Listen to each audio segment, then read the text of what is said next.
Well, thank you for the extraordinarily warm reception. I had not seen the video until tonight, and it looked quite impressive even to me. My wife wanted to come, and I told her she didn't have to, but now that I see this, I think I should have made her come. It would have earned me maybe a couple of brownie points when we have our arguments at home.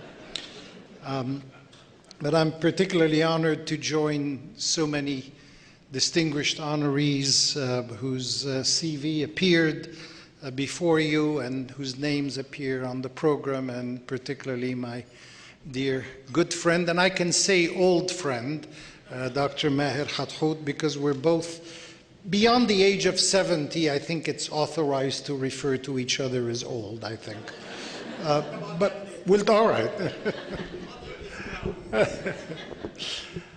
But it occurred to me, especially hearing Maher speaking and looking at the list of honorees, that in reality, when a community honors some of its members, what it also does is it honors itself. Because the ability to recognize others and to honor others is an expression of who you are as a community as well. And if you're able to recognize certain qualities and certain values in others, it means that these qualities and values are also yours. And so in honoring me and others, you also do honor to yourselves. Thank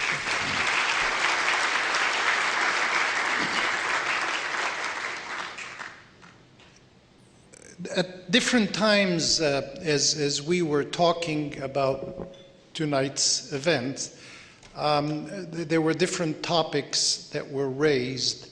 And in my mind, I had different ideas that I wanted to share with you.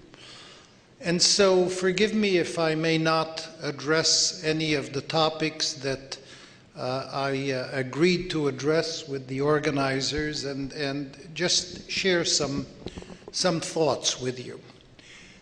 And I think that the sharing of these thoughts will combine, at least I hope, the marriage of what is probably the farthest 2 points that exist in a human being. That is the distance between the brain and the heart. And so I would like to speak to you not only from the mind, but also from the heart, and try to combine the two together. Somehow I would like to start with a story, and throughout the evening I will just tell you a few stories and try to link those stories together. I had been appointed by the Secretary General of the UN to serve as the chairman of a commission to investigate war crimes in the former Yugoslavia. This was 1992. For those of you who are lawyers, you may recognize the fact that we had great moments in history after World War II with the establishment of the Nuremberg and Tokyo tribunals and the prosecution of those who had committed major crimes in connection with World War II. And in particular, the world was shocked with the discovery of the Jewish Holocaust. It was really the first time in history that we witnessed the fact that an entire race could be eliminated because it is a race or an ethnicity or a religion. And the horrible way in which this occurred awakened, I think, in the minds of the world community, a feeling that may not have existed beforehand. And the feeling is one that is particularly innate in the teachings of Islam, but not necessarily any different than the teachings of Judaism and Christianity and other religions and philosophy. And it's basically very simple. There is one God, and the one God has created a humankind. And that one God communicates to that humankind by a succession of prophets. And even though the message somehow seems to be somewhat different, in reality the substance of the message is not different, and it cannot be different. And so you have a sort of a trinity of God, of humankind, and of religion in the sense of the message that God has communicated from Abraham to Muhammad.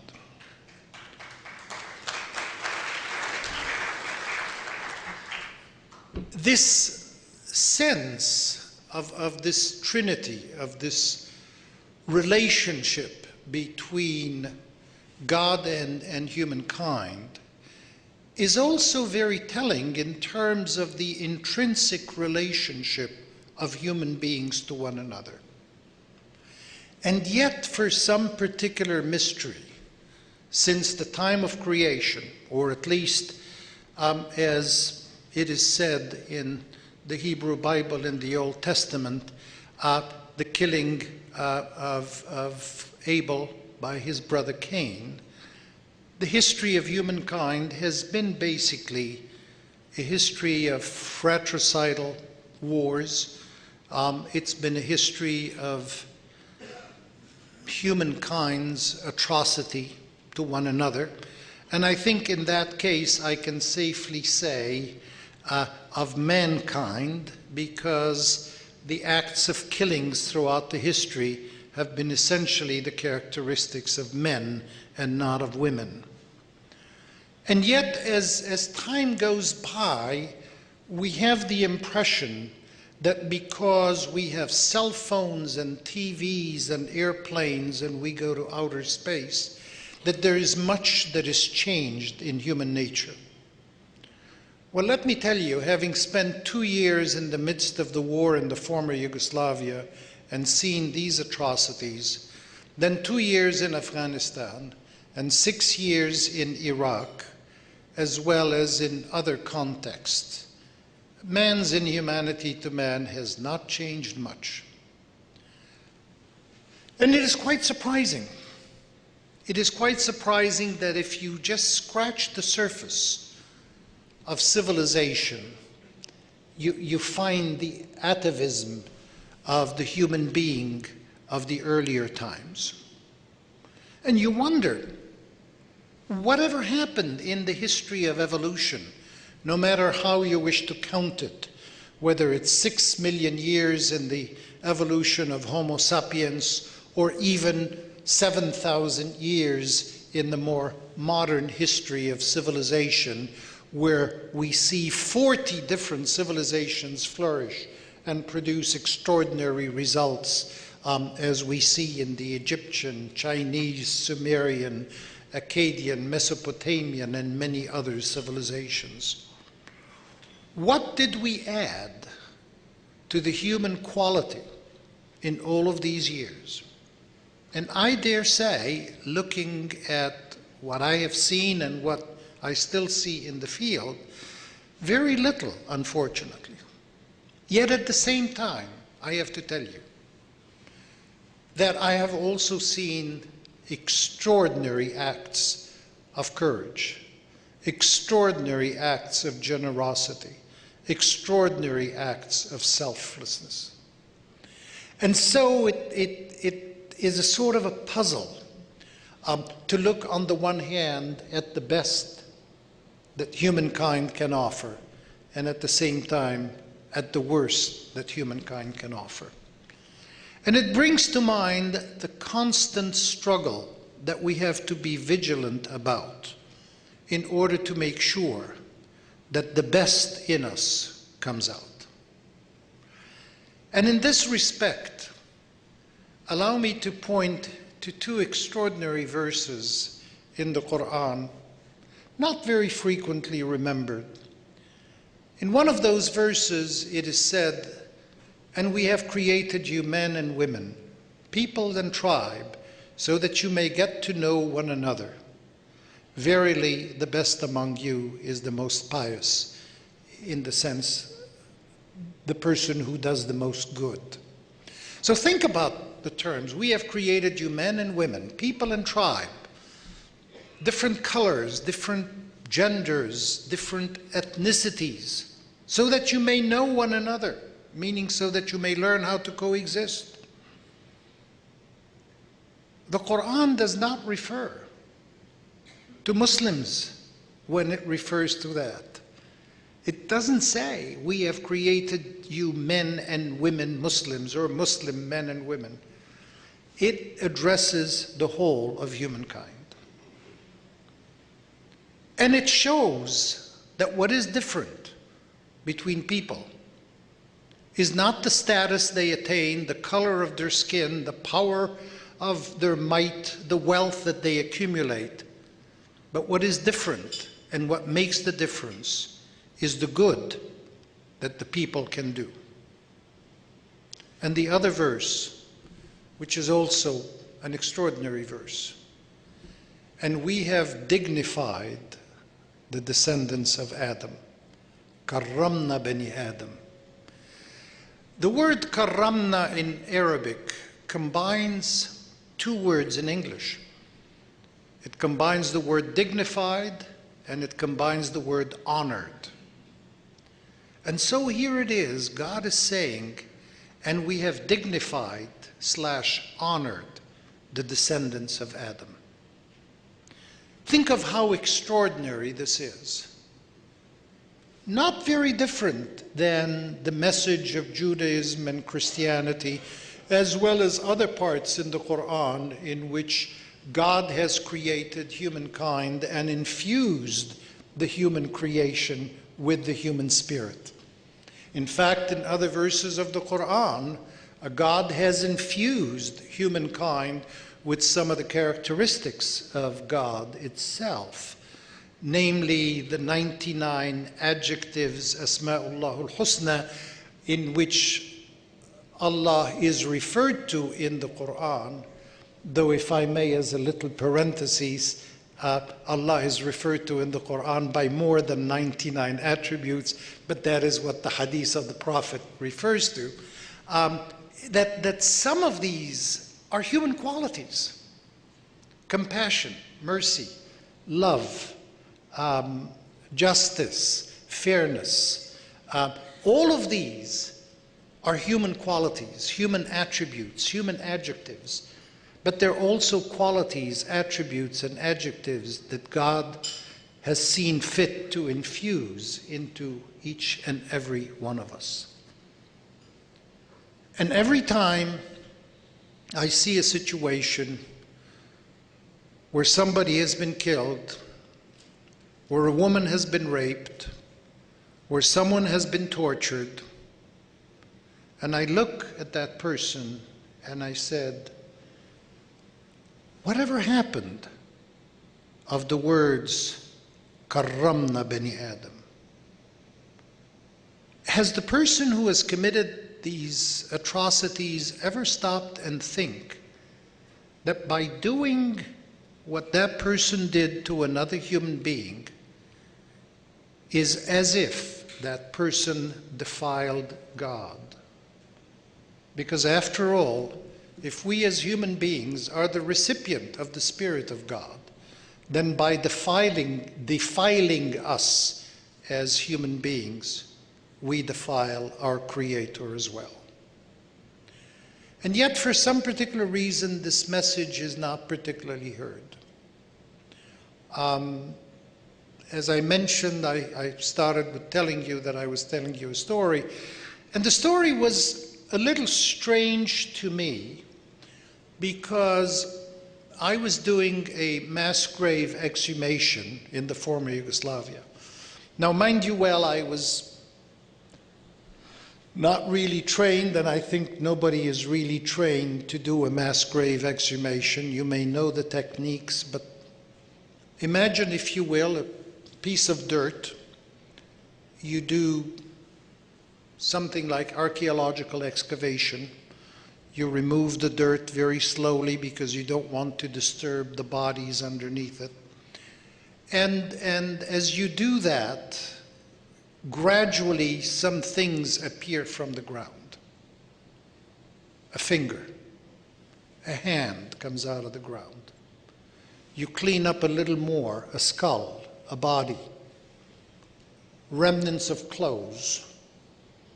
Sometimes they're totally decomposed and you see the bones. Sometimes they're still in their flesh. And as these bodies come out in front of you, it is like each body that's looking at you asks you the question, why am I here? What happened? How did the world, how did everybody allow this to happen? How did the rest of the world look indifferent and look the other way while this was happening to me? And you have to wrestle with your conscience in answering that question. And in one of these excavations, we had discovered 19 bodies. And it was difficult for us to identify the bodies because we didn't have enough post-mortem and pre-mortem data to be able to compare DNA or verify who they were. But we knew that these people were Serbs. But they were in a Croatian area, so presumably the Croats, who were Catholics, had killed the Serbs, who were Orthodox, during a war in which the majority of the victims were Bosnian Muslims. As far as I'm concerned, it didn't really make a bit of a difference which crimes I was investigating. To me, a crime was a crime, irrespective of whether the victim was a Serb or a Croat or a Muslim. But anyway, so they came up, and I didn't really know what to do because I was about 300 kilometers away from the closest city.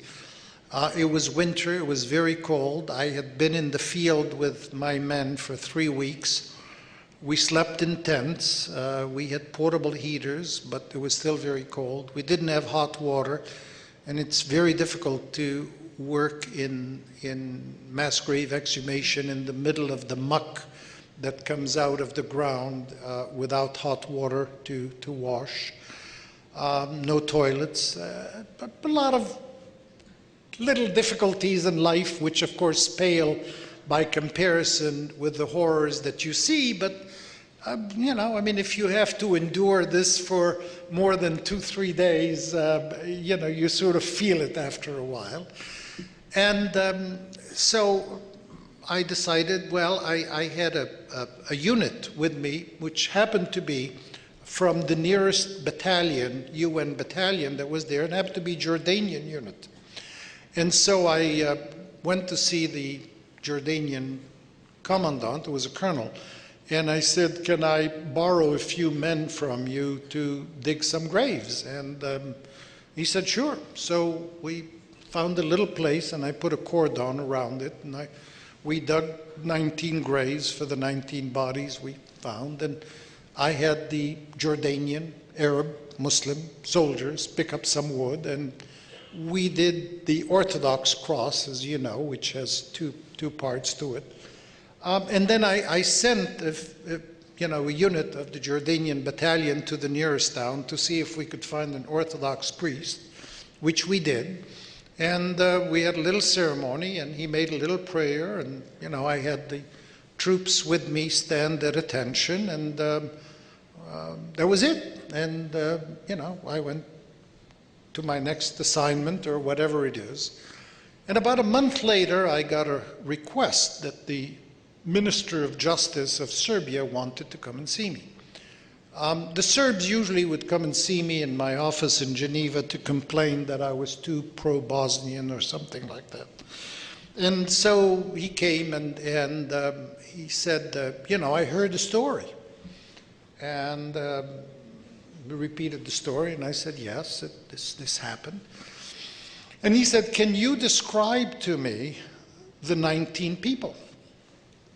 And I described them, and at a certain point I was describing one of the bodies that we had picked up because it struck me very particularly.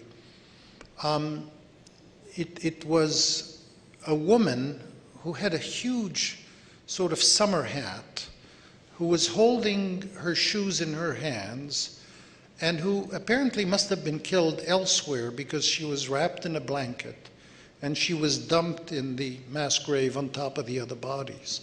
And so when we lifted her with this long dress, long hat, and the shoes in her hands. She was clasping the shoes. And it sort of struck me funny.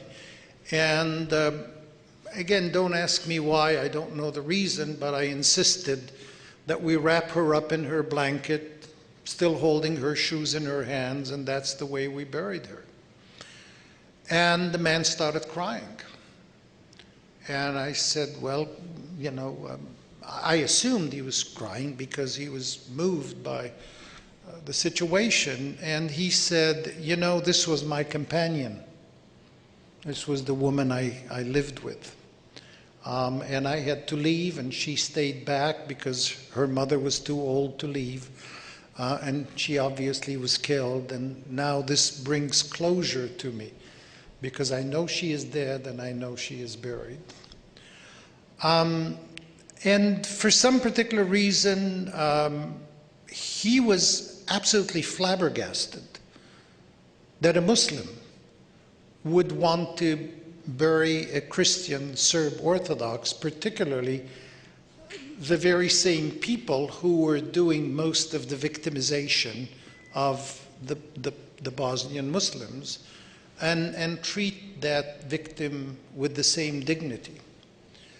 And I tried to explain to him, as I'm sharing with you from the heart, the feeling that hopefully we would reach a certain level, I want to say, of humanism, that it doesn't make a difference. That we recognize in each and every other human being not only a little bit of God, but a little bit of ourselves in that person. And then I think if we started thinking that way, we wouldn't have the continued atrocities that we have had over the years.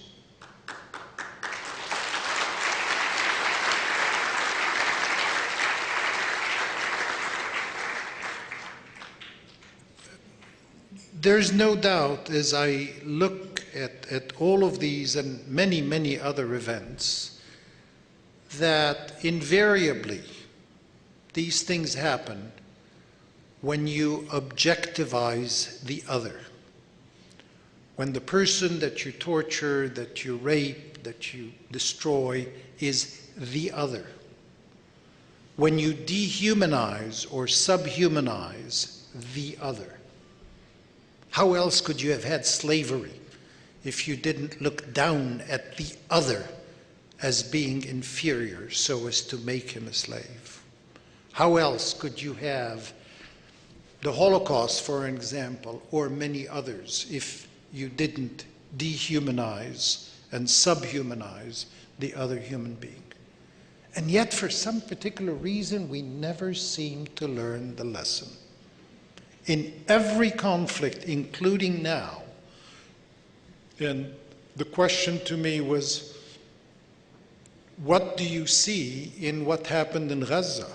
Well, frankly, what happened in Gaza in December of last year and January reflected that. The young Israeli military men who went in and who killed over 300 children under the age of 15 simply looked at these people as either inhuman or subhuman. They went in there, killed, destroyed civilian population. 1,300 people were killed in a span of 20 days, of whom 600 of them were women and children. 6,000 people were injured.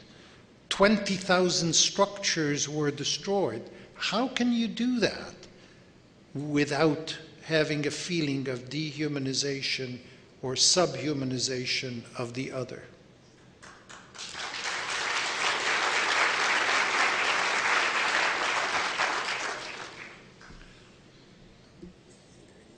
You see a little bit of that in almost every conflict. One, however, sees that in conflicts involving the military, there might be more restraint, more disciplined, more control by the command structure, and hopefully less harmful conduct done to non-combatants. But the history of conflicts in the world is not made of these wars in which you have armies facing one another. After 10 years of working in the field, and that's 10 years ago, so I'm speaking of a span of 20 years, I discovered, to my great surprise, as it will be to you, that there was no place to go where you could ask how many conflicts have taken place in the world, or how many victims occurred.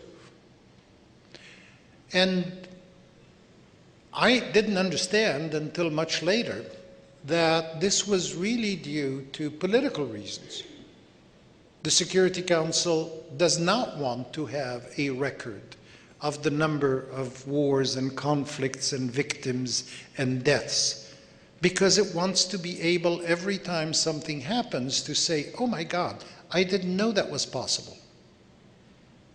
It was the same thing in Rwanda, when basically the United States made it understood that President Clinton didn't want to hear about an impending genocide in Rwanda. And yet in less than 100 days, an estimated 800,000 people were killed, and there was ample warning. But you see, it makes for good plausible deniability to say, oh, I don't know. I didn't know. I could not imagine that this would happen. So about 2.5 years ago, I embarked on a worldwide study with about 43 experts in all the regions of the world, and decided to tally the number of world conflicts in the world. And we concluded our work with 2 volumes of about 2,000 pages, and hopefully government leaders will not be able to ignore it, in which, to our absolute astonishment, we discovered that since World War II, there were 313 conflicts in the world. And how many victims did they produce? 92 million people killed. So since we said never again after World War II, 92 million people were killed. And you ask yourself, well, how is that possible? Well, it's possible because it's the sort of what they call the Chinese technique, the drop by drop. There's a conflict of 100,000 here and 200,000 there, and you know, unless you get close to the million, then the major powers are not going to pay too much attention, and preferably it would have to be somewhere where there are either diamonds or petrol or minerals, because if there are no strategic or economic interest, who cares about human beings? 92 million people killed. So I asked the statistician in our team, and I said, over a period of 60 years, 313 conflicts, 92 million people killed, how many people does it take to kill that many people? And after he made some studies and projections, he said no less than 1 million people. And I said, now, let me ask the next question. We have 90 million people killed out of a pool of perpetrators of about 1 million people. How many of these people were prosecuted? I was absolutely astonished. Total number of people prosecuted, 866. And I said to myself, well, how can we expect any type of deterrence or prevention if only 866 people are prosecuted out of a potential pool of 1 million? How did this happen?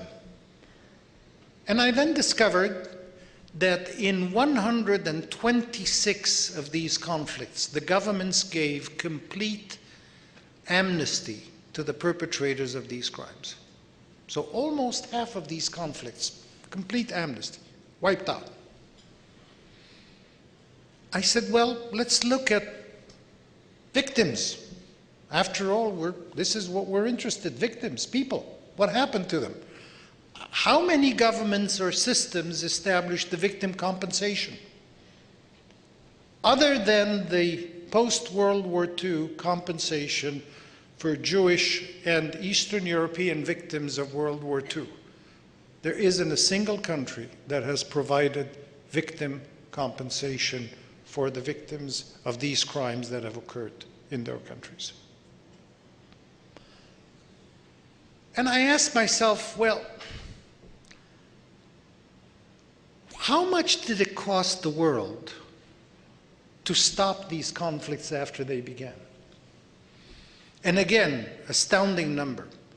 The United Nations alone spent over $100 billion in peacekeeping operations since World War II.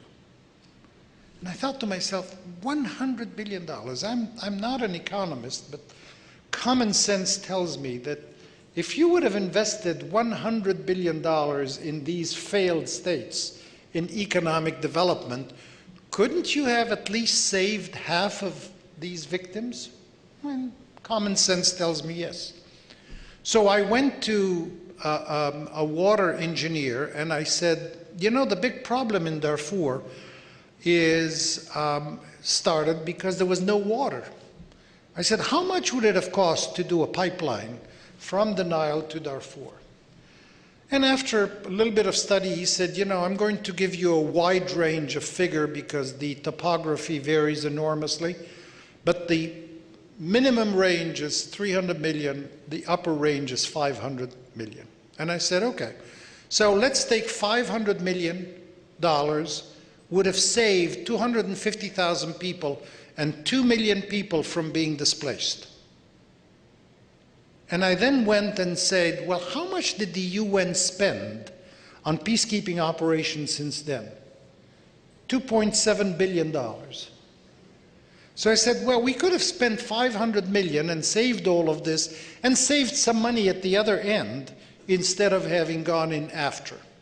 But it doesn't happen. It doesn't happen. For some particular reason, that which would be common sense to all of us simply doesn't filter to the major governments, to the United Nations, to major organizations in the world. Now, having said that, I have to tell you also that in every one of those theaters of conflicts, what you saw in terms of human kindness, if I can use that term, is also extraordinary. The humanitarian relief organizations, the various religious organizations that are there to provide medical and food assistance and supplies, the NGOs and the volunteers who go there at the risk of their lives to help others. It is absolutely extraordinary to see this amount of volunteer work and how much good it does. And it really restores one's faith in human nature. It doesn't restore one's faith in governments. It doesn't restore one's faith in international organizations. And we have to ask ourselves the question, well, why can't we transform these positive energies into the policies of governments and international organizations and place victims at the beginning? It's a very strange feeling to be in the midst of post-conflict situations and wars and wonder what could have been done to prevent them. And I'll give you a simple example. During the presidential campaign, I sat with a number of advisors to President Obama, and I said, you know, in the Middle East, the whole of the Middle East, and for that matter, relations with the Muslim world really depend on a settlement between the Palestinians and the Israelis. And I said, what are you doing about it? And, you know, they talked about the plans. And I said, you know, what you're aiming at is to have a peace agreement. And everybody said yes. And I said, that peace agreement is worth the paper it's written on. It's not worth any more than the paper it's written on. You cannot have peace without having reconciliation. And in order to have reconciliation, the harm or the wrong done to the Palestinian people has to be acknowledged first.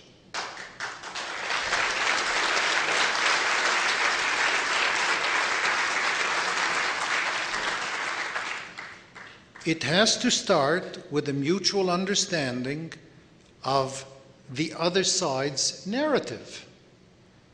And one narrative doesn't cancel the other. The fact that we may all empathize with Jews for their historic plight in connection with the Holocaust and fully share with them their expectation that it should not happen to them again doesn't mean that this is a justification to victimize the Palestinians.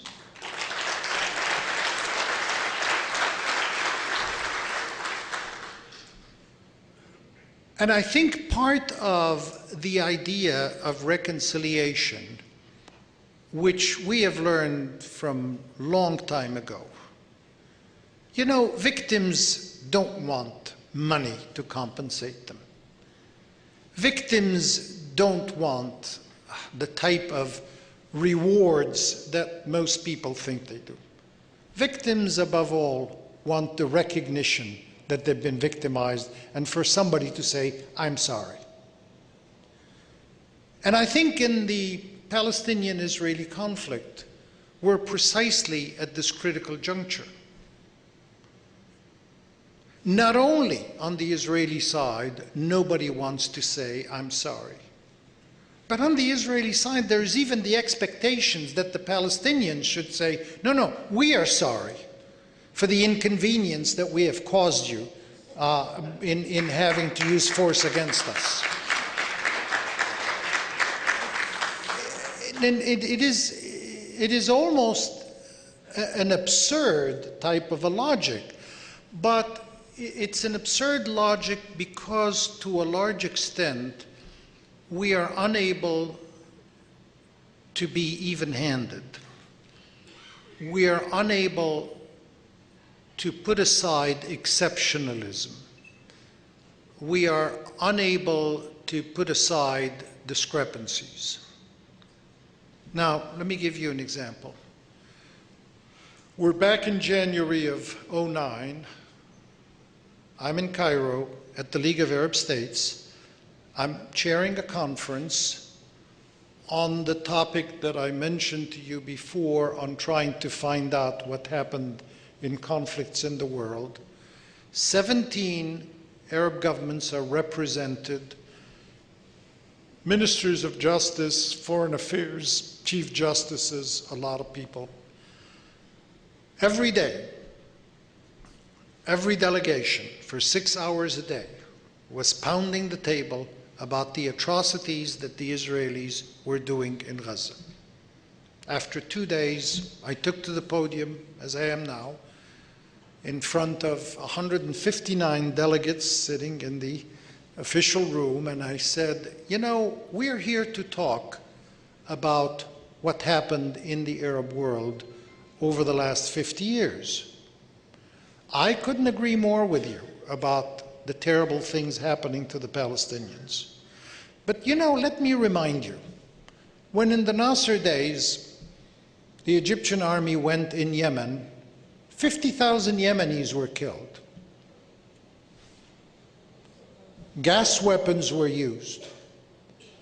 You know, I think I should like to remind you, even though the Minister of Justice of Syria is sitting here, that when Hafiz al-Assad went into Homs and Homa, he killed 50,000 Muslims.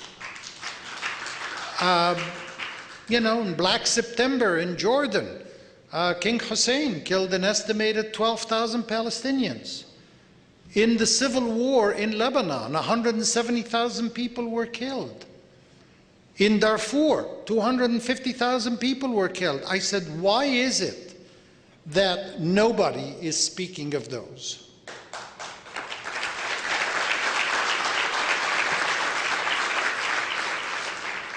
Believe me, I did not get any applause for that. And I concluded on something which got me even less applause, and I said, and you know something? While we're talking about it, we should not also forget the Israeli civilians who have been killed by the Palestinian resistance. Because what applies to one applies to the other. And there was total silence. And I said, what I would like to see one day is the level of maturity of Arabs and Muslims to be able to rise to the level of recognition that if we are going to recognize the value of a human being, then it shouldn't make a difference what the gender, what the color of the skin, what the ethnicity, what the religion is.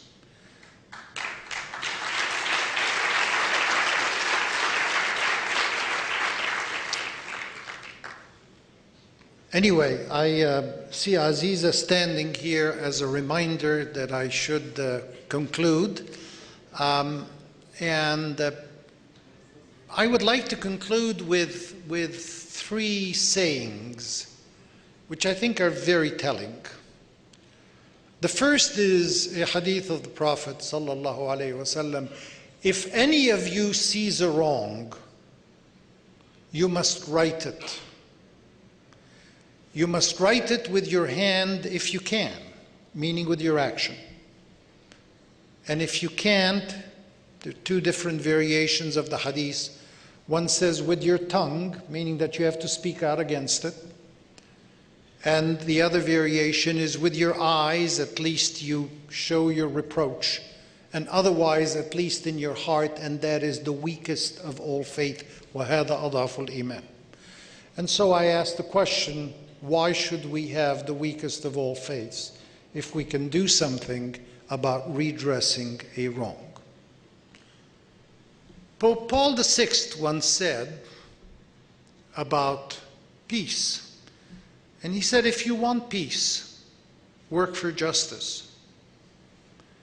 And lastly, there's an extraordinary statement in the Talmud. It says the world rests on 3 pillars. It rests on truth, justice, and peace. And then the commentary follows and says, but in reality, the 3 are one, because you can't have justice without having truth. And if you have truth and justice, then you have peace. Thank you.